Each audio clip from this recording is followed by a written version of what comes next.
The forum has chosen the most relevant theme of Africa's contemporary situation, a theme which sums up the essence of African aspirations, amplifying voices, building partnerships that work. I've stated it before, that it sometimes appears the words Africa and Africans have more resonance outside the continent than inside.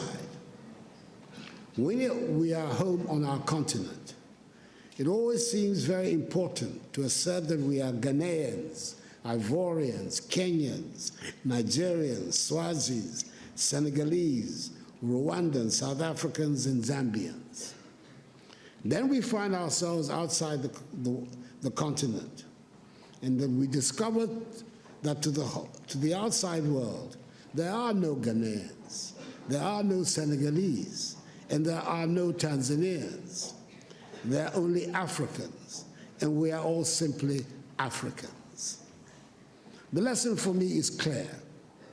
Our destinies are intricately linked with each other, and we're talking not only about those of us on the continent, but about the Africans in the diaspora as well. You can be an honors graduate from any of the top universities of this country. You can be a second or third generation American, and you can be in a well-paid job. If there's an outbreak of Ebola someplace on the African continent, you are an African.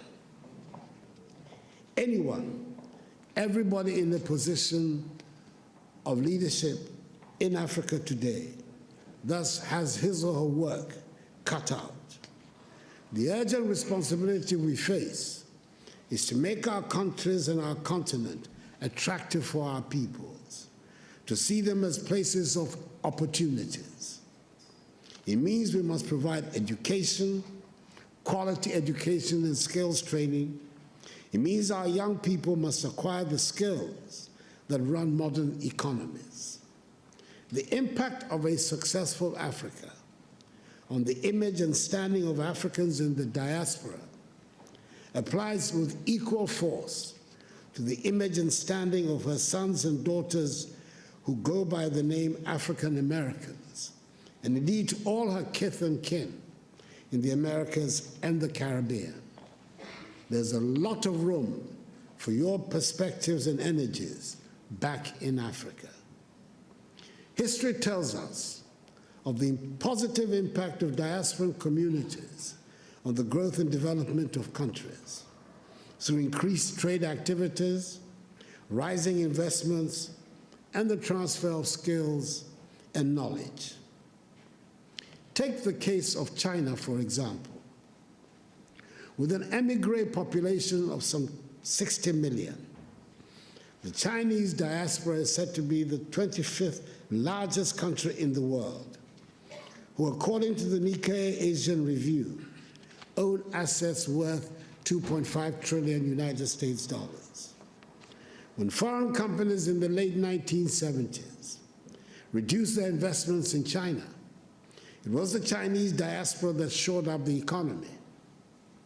According to the Washington, D.C.-based Migration Policy Institute, MPI, half of the foreign direct investment, that is some 26 billion United States dollars, that transformed China into a manufacturing powerhouse in the 1990s, originated from the Chinese diaspora. That is the rationale of Ghana's initiative of Beyond the Return, which is building on the considerable success of the Year of Return and the renewed enthusiasm around building Africa together. We must work to help change the African narrative, which has been characterized largely by a concentration on disease, hunger, poverty, and illegal mass migration. Let us all remember that the destiny of all black people, no matter where they are in the world, is bound up with Africa. We should never forget that famous admonition of the celebrated Jamaican reggae star Peter Tosh, when he said, and I quote, "Don't care where you come from. As long as you are a black man, you are an African." unquote.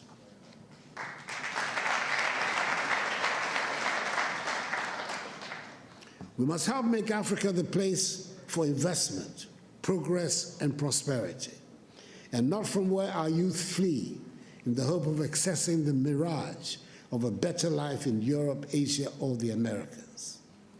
That is what the Beyond the Return seeks to do, so we can derive maximum dividends from our relations with the diaspora in mutually beneficial cooperation and as partners for shared growth and development.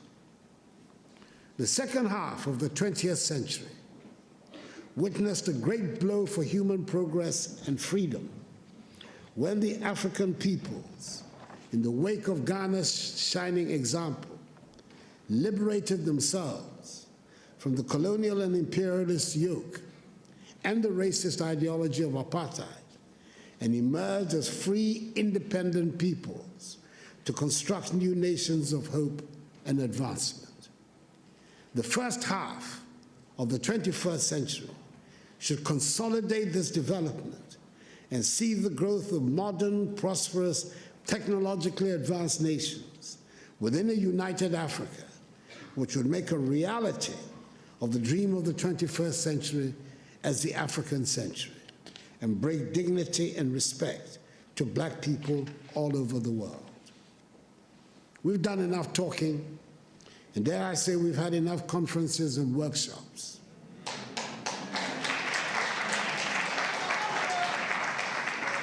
We know what we need to do. It is time just to do it.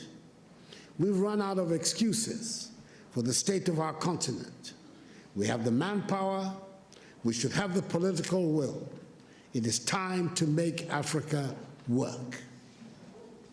We have good reason to be proud of who we are and the beautiful continent that is ours with its vibrant cultures.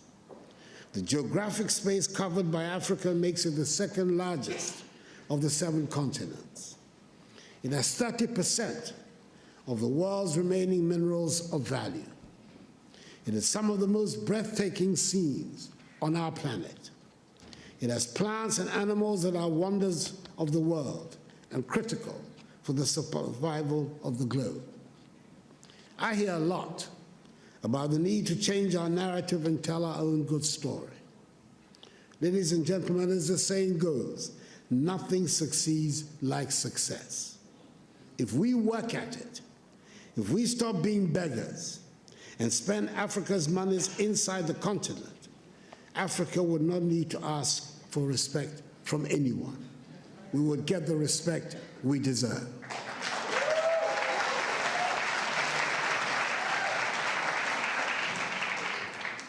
Over 30 years ago, one of America's most prestigious Ivy League universities offered a course in Mandarin, which for years had virtually no takers. Today, there is standing room only. And it is not because the course is any easier. It is because the position of China has changed. 30 years ago, 20 years ago, China was nowhere near where it is today. China does not ask for anyone for respect now. She does not need it. Let us make our continent the prosperous and joyful place it should be, and the respect would follow. I thank you for your attention.